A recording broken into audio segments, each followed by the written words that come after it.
What's up everyone, thanks for checking out this review. Today I am talking about the most recent Tomb Raider movie.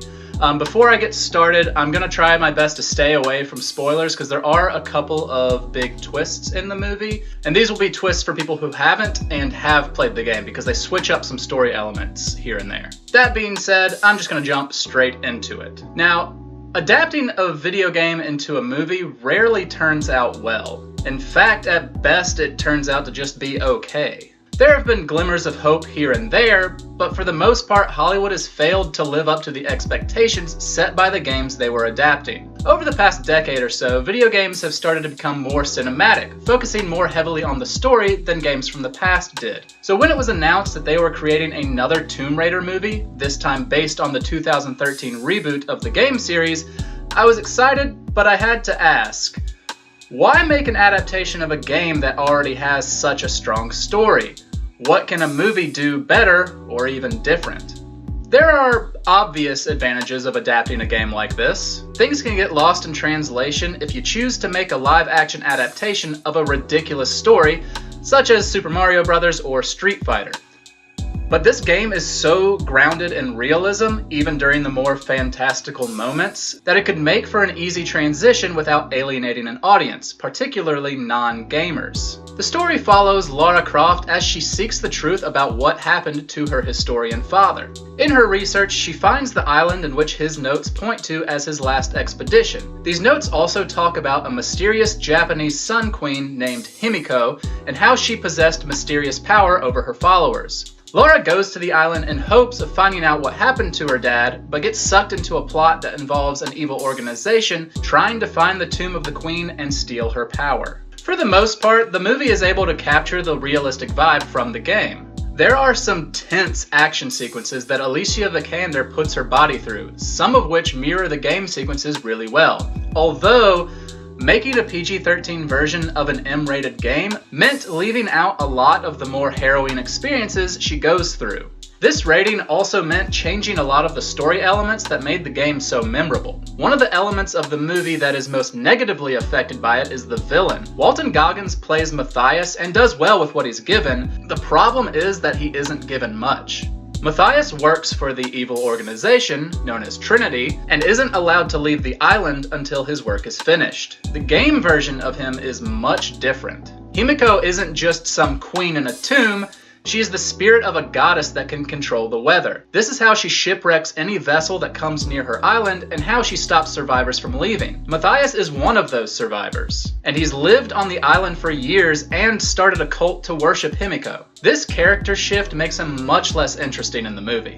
The game version has given up his life and soul to serve his queen, as have his followers. They violently murder and sacrifice anyone who doesn't comply, and this quality of literally having nothing to lose makes your enemies unpredictable and terrifying. In the movie, they're all just mercenaries following orders and getting paid, and he's just the lead mercenary. He's given 2 daughters that he wants to get home to, but other than that, we don't learn much about him. Even for people who have never played the game, this villain doesn't offer anything that we haven't seen in villains like him before. He's a bad guy for the sake of just having a bad guy.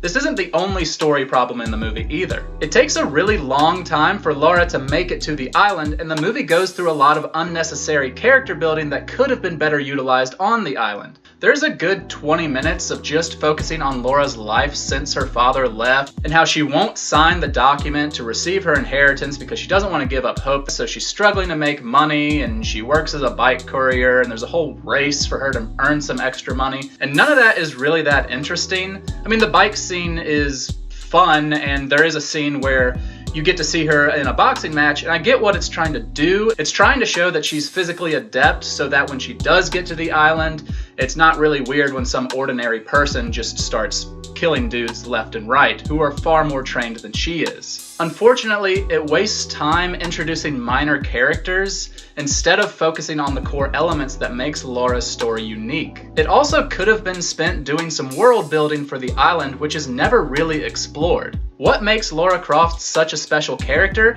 is that she's a survivor. She grows as a person to not rely on anyone. enduring a harsh and aggressive jungle by herself. I grew to care for her immensely during my playthrough because she was a normal person thrust into an incredibly difficult situation. It was a testament to her strong will that she was able to walk away from anything the island and Matthias threw at her. The movie packs too much into it right at the beginning, and Lara never gets much of a chance to be the survivor and eventual hunter, outside of a few key scenes. And these scenes are great. One where Lara is forced to kill for the very first time is done really well, and Alicia Vikander captures that trauma almost flawlessly. Speaking of Alicia Vikander, she does crush it in the lead role. Having seen her in films like Ex Machina and The Danish Girl, I knew that she would be able to evoke the same overwhelming sense of determination and fearlessness that I love about the character. She is definitely the highlight of the movie, and I cannot wait to see her return for the sequel, which they do set up. She also stated in interviews that she grew up playing some of the original games, and that they kept the 2013 reboot on set with them so they could study how to make their film. This really shows in her performance, but also in some of the set designs and definitely in the action sequences. They're powerful and intense, or at least as much as they can be for a PG-13 movie. The parachute escape scene and some of the traps shown in Himiko's tomb stand out for me. Though they have been shown in some of the trailers, it's worth seeing them in full and on the big screen. Though it's bogged down by an underwhelming story and villain, Tomb Raider still succeeds at being one of the best video game adaptations yet, thanks to Alicia Vikander's performance in a few thrilling action scenes. It's nice to see filmmakers take the time and effort to at least try to make these adaptations work, as this was given a moderately sized budget. And I welcome the chance to see more female-led action movies. Plus, I feel like video games have had to scratch and claw their way to being seen as a respected art form, and film adaptations in the past haven't helped in the slightest. Though the adaptation is mediocre, it's a step in the right direction that I give a 3 out of 5. Now let's just hope that Rampage doesn't take us another step back. I was just thinking the only thing that's missing right now is a giant crocodile. But I want to know what you guys think too. Are you excited to see Tomb Raider? Have you seen it already? And if so, what do you think? And if you've played the game before, do you think that this is a good representation of that story, or does it sort of fall flat? For me, there's a lot here to love, but there's also a lot here that doesn't really work, most of which has to do with just the story progression and the script itself. But thanks again for watching, and I will see you all very soon.